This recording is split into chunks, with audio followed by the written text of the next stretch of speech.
अपने पसंदीदा शो के फुल एपिसोड देखने के लिए अभी डाउनलोड करें दंगल प्ले ऐप।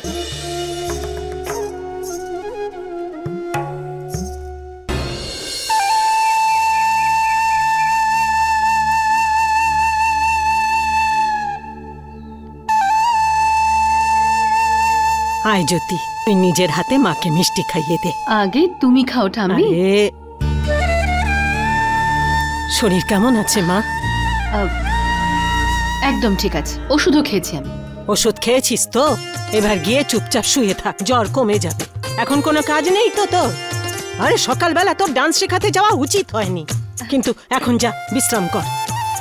আরে বাহ দিদি, চাকরি পেয়ে গেছো। হ্যাঁ, আর যদি সবকিছু ঠিকঠাক থাকে তাহলে আমি আমার ধারগুলো মিটিয়ে নেব এবার। পুন আমার দীপু কোথায়?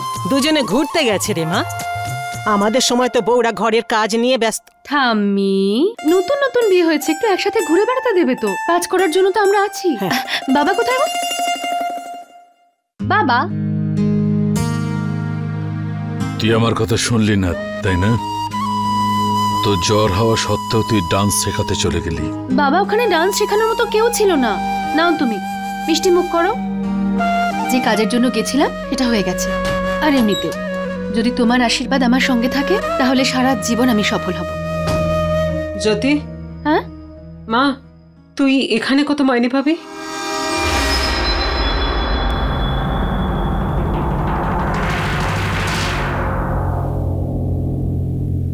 কেউ কি তোকে জিজ্ঞেস করেছে কাজটা কি?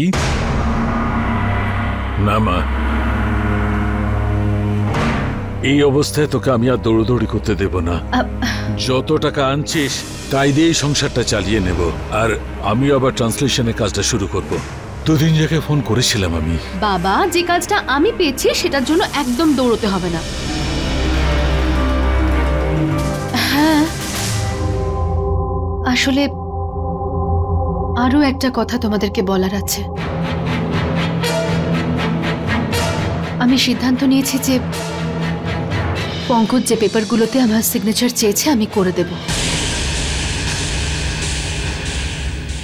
ডিভোর্সটা তাড়াতাড়ি হয়েও যাবে।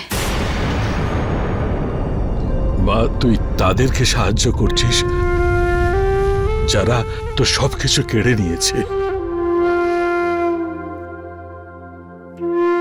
না বাবা, আমি নিজেকে সাহায্য করছি।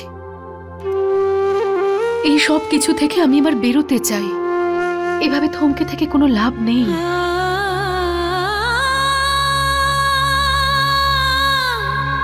নতুন পথ ধরে চলতে হবে আমার, তাই না?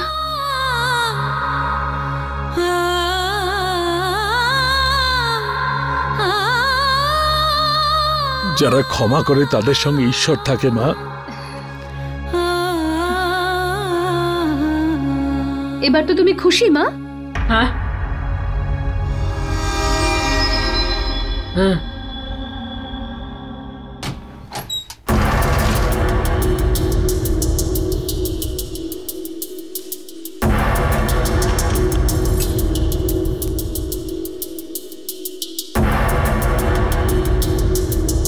ওষুধ শেষ হয়ে গেছে।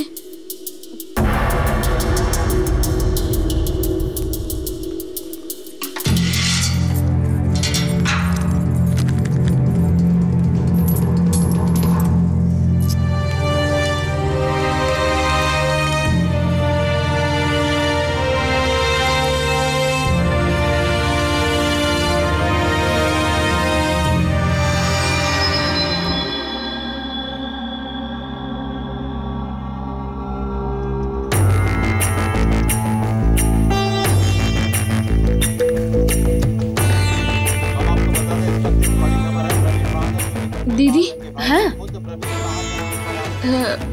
ওই আমার ওষুধটা শেষ হয়ে গেছে। আরে হ্যাঁ, আমি তো ভুলেই গেছিলাম। তোর তো ভিটামিন ক্যাপসুলগুলোও শেষ হয়ে গেছে। 50 টাকা পড়ে আছে। আরে দীপু শোন না, 200 টাকা আছে তোর কাছে? সুষমাকে দে না, ওর ওষুধ আনতে হবে। আমি তোকে পরে দিয়ে দেবো। হ্যাঁ হ্যাঁ আছে তো, পার্সটা ভেতরেই রয়েছে, আমি নিয়ে আসছি। জাগিয়ে নিয়ে। পুনম, আমার পার্সটা দাও তো। তুমি তুমি এখন কোথায় বেরোচ্ছ? আরে দাও না।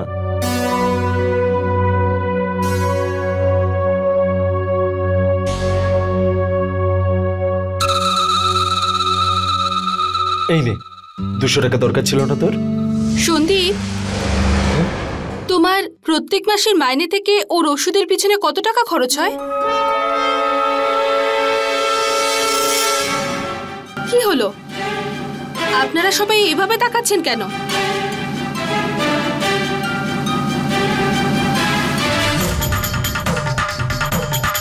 আমি কোনো ভুল প্রশ্ন করলাম নাকি? আপনারা তো আমাকে বলে এসেছেন যে এই ফ্যামিলির মেম্বার, আমি এই পরিবারকে আপন করে নিতে, আর আমি একটা পারিবারিক প্রশ্ন করলাম আর আপনারা, আর এটা তো আমার স্বামীর ইনকাম, আমার তো জানা উচিত। সেই অনুসারে তো আমি আমাদের ঘোরাফেরার খরচ বার করতে পারি। আরে তুমি, ওষুধ ছাড়াও তো অনেক খরচ আছে, ওর পোশাক আশাক, ও তো কিছুই করে না, ওর স্বামীও নিশ্চয়ই ওর জন্য কিছু পাঠায় না।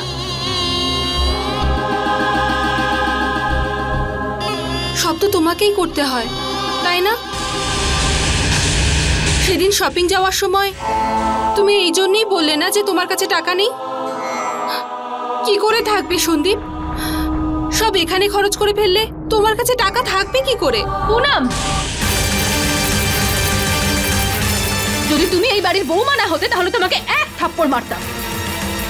তুমি জানো তুমি সুষমাকে কতটা কষ্ট দিচ্ছ?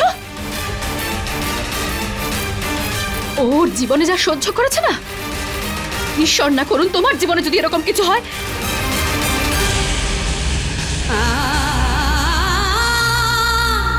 ক্ষমা চাও সুষমার কাছে এক্ষুনি, এই মুহূর্তে।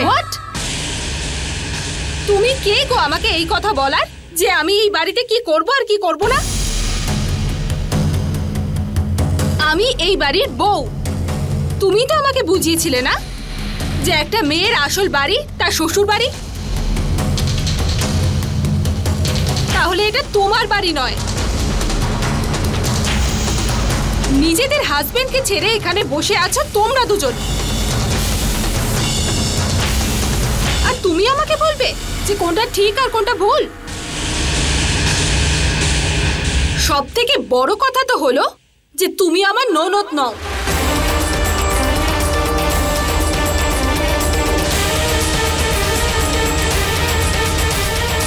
তুমি তো সন্দীপের সৎ দিদি। তোমার তো এখানে কথা বলার কোনো অধিকারই নেই।